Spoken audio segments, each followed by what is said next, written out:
রমজানের সময় আসলে বিদ্যুতের সংকট এবং আমাদের আরও দুইটা পাম্প ফেল করার কারণে কলাবাগান এরিয়াতে কিছু প্রবলেম দেখা দিচ্ছে। ঝালকাঠি পৌরসভা 78 কিলোমিটার পাইপলাইন এবং 15টা উৎপাদক নলকূপ রয়েছে।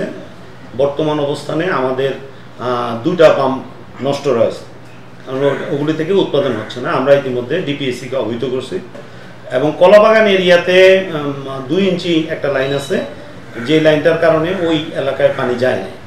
আমরা যখন কাঠপুটিতে 3টা পাম্প আছে, তার মধ্যে 2টাই ফেল করছে এবং পৌরসভার মধ্যে একটা পাম্পে ওটাও রমজানের সময় ফেল করার কারণে আমরা 7 নম্বর ওয়ার্ড 6 নম্বর ওয়ার্ডের যে 3টা পাম্প আছে ওইখান থেকে পানি সরবরাহ করছি, যা গ্রাহকের জন্য সাফিসিয়েন্ট ছিল। আমরা ইতিমধ্যে এখানে একটা 7 ডিস্ট্রিক্ট প্রকল্প আছে, যার কারণদেরকে অবহিত করা হয়েছে যে কিছু পাইপলাইন, বিশেষ করে কলাবাগান, তারপর নতুন বর্ধিত এলাকায় কিছু পাইপলাইন আমরা পুনঃস্থাপন করব। কিছু লাইন আছে পুরানো 2 ইঞ্চি লাইন, ওগুলিকে আমরা 6 ইঞ্চি বা 8 ইঞ্চিতে উন্নীত করার জন্য প্রস্তাব পাঠাইছি। আমাদের এখানে ওভারহেড ট্যাঙ্ক প্রয়োজন, কিন্তু ওভারহেড ট্যাঙ্ক না থাকার কারণে, মাত্র একটা ওভারহেড ট্যাঙ্ক থাকার কারণে ঠিক মতন পানির প্রেশার হচ্ছে না। আমরা ইতিমধ্যে ডিপিএসসি এবং অন্য সংস্থাকে জানাইছি যে আমাদের এখানে 4টা উৎপাদক নলকূপ এবং 4টা ওভারহেড ট্যাঙ্ক প্রয়োজন, এবং আমাদের যেই টিউবওয়েলগুলিতে দীর্ঘদিন হয়ে গেছে ওইখানে নতুন কূপ খননের জন্য বলা হয়েছে। এবং আপনারা জানেন যে সারা দেশেই ভূগর্ভস্থ পানির সংকট দেখা দিয়েছে।